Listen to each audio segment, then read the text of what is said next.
નમસ્કાર મિત્રો, અમારી યુટ્યુબ ચેનલ આવો ભક્તિ સત્સંગમાં આપ સૌનું હાર્દિક સ્વાગત છે। તો મિત્રો, આપણે આજના વિડીયોમાં બોળ ચોથનું વ્રત ક્યારે આવે છે, તે કેવી રીતે કરવું અને પછી તેની કથા સાંભળીશું। તો વિડીયોના અંત સુધી બધા બન્યા રહેજો। વિડીયો પસંદ આવે તો લાઈક કરી, ચેનલ પર નવા હોય તો ચેનલને આજે જ સબસ્ક્રાઈબ કરી લેજો, જેથી કરીને આવા અવનવા ધર્મ ભક્તિના વિડીયો આપ સુધી પહોંચતા રહે। તો મિત્રો, આ વ્રત શ્રાવણ વદ ચોથના દિવસે આવે છે। આ દિવસે વ્રત કરનારે સ્નાનાદિ કર્મથી પરવારી કંકુ, ચોખા અને ફૂલના હાથથી ગાય માતા અને વાછરડાનું પૂજન કરવું જોઈએ।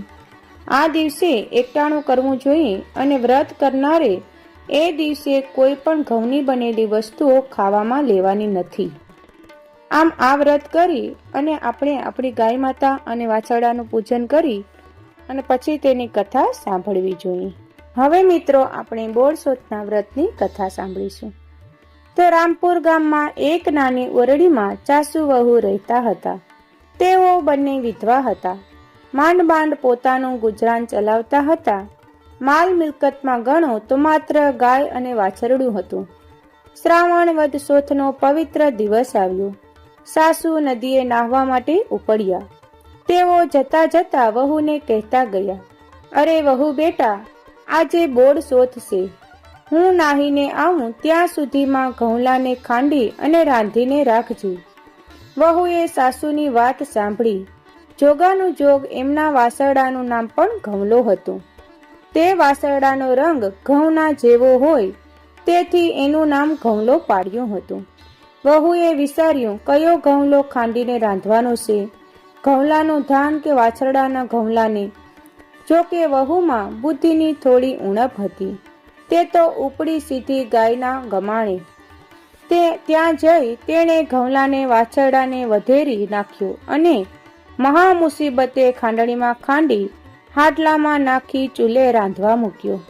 સાસુ નદીએથી નાહીને પાછા આવ્યા। તેમણે વહુને પૂછ્યું, વહુ, ઘઉંલો ચડાવ્યો ને? વહુ બોલી, ચડાવ્યો તો ખરો, પણ શું ઉત્પાત કર્યો છે?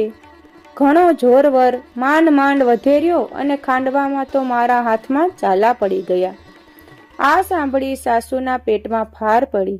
તે તો ગભરાઈને દોટ મૂકી ગમાણમાં ગયા। ગમાણે જઈને જોયું તો ઘઉંલો ન મળે, લોહીનો ખાબોચિયું ભર્યું। આ જોઈ સાસુની આંખમાંથી દડ દડ આંસુ વહેવા લાગ્યા। મનમાં ને મનમાં વહુને ભાંડવા લાગ્યા। આ અક્કલની ઓથમીણે અનર્થ કરી નાખ્યો।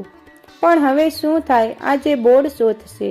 હમણાં સ્ત્રીઓ ગાય વાછરડાનું પૂજન કરવા આવશે, ત્યારે એમને મોઢું સી રીતે બતાવવું?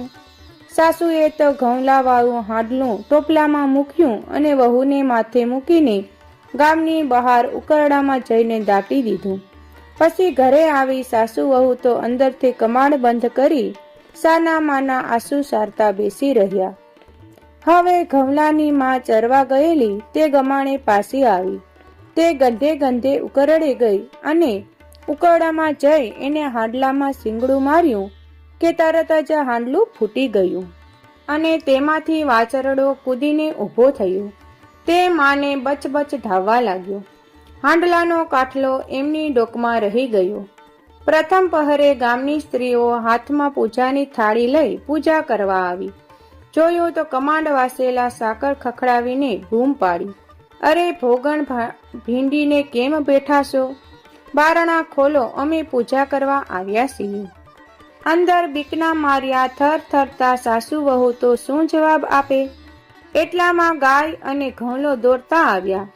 ઘઉંલાના ગળામાં હાડલાનો કાઠલો જોઈ બધા નવાઈ પામ્યા। એક સ્ત્રી તો બોલી પણ ખરી, બાઈ, આજે વાસરડાના ગળામાં ફૂલના હારને બદલે હાડલાનો કાઠલો કોણે પહેરાવ્યો? ઘરમાં સાસુ વહુ વિચારવા લાગ્યા કે બધા આપણને કેવા મેણા દેશે।